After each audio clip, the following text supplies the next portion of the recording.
নাটোরের লালপুরে ঈদের নামাজ শেষে জয় বাংলা স্লোগান দেওয়াকে কেন্দ্র করে সংঘর্ষের ঘটনা ঘটেছে আওয়ামী লীগ ও বিএনপির নেতাকর্মীদের মধ্যে। এতে বিএনপির দুই সমর্থক গুলিবিদ্ধ হন, সেই সাথে আহত হয়েছেন অন্তত ৫ জন। পরে তাদেরকে স্বাস্থ্য কমপ্লেক্সে নিয়ে চিকিৎসা দেওয়া হয়। বিস্তারিত ডেস্ক রিপোর্টে।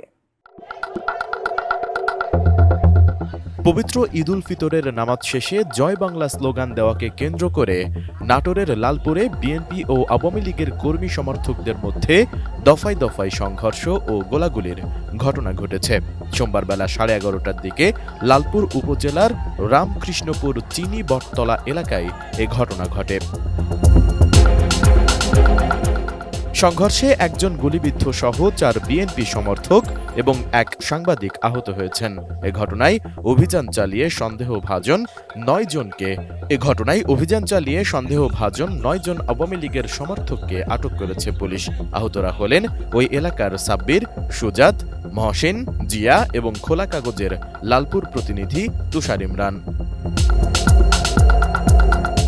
ডিজাইন, এলিগেন্স, বিউটি, সেরা পণ্য সবার জন্য জেভিকো। প্রত্যক্ষদর্শীরা জানান, উপজেলার রামকৃষ্ণপুর ঈদগায় ঈদের নামাজ শেষে আওয়ামী লীগ, যুবলীগ ও ছাত্র লীগের কর্মীরা জয় বাংলা স্লোগান দিতে থাকেন। এ সময় বিএনপির সমর্থকদের সঙ্গে তাদের ধাওয়া পাল্টা ধাওয়ার ঘটনা ঘটে। এতে সাব্বির নামে বিএনপির এক সমর্থক আহত হন। পরে তাকে উপজেলা স্বাস্থ্য কমপ্লেক্সে নিয়ে প্রাথমিক চিকিৎসা দেওয়া হয়। পরিস্থিতি একটু শান্ত হলে আওয়ামী লীগের সমর্থকরা আবারও বিএনপি সমর্থকদের ওপর এলোপাথারি গুলিবর্ষণ শুরু করে। এতে সুজাত নামে বিএনপির একজন সমর্থক গুলিবিদ্ধ হয়। এছাড়া ওই ঘটনায় সাংবাদিক সহ 5 জন আহত হয়।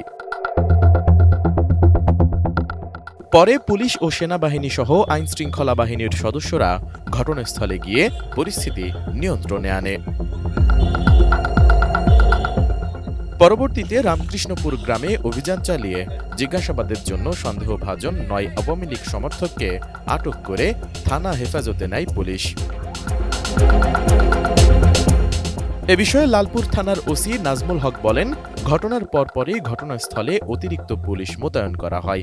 এখন পরিস্থিতি স্বাভাবিক রয়েছে। দোষীদের দ্রুত আইনের আওতায় আনা হবে। যাচাই বাছাই করে আটককৃতদের বিরুদ্ধে প্রয়োজনীয় ব্যবস্থা গ্রহণ করা হবে। S I Raj, desk report, ATN news.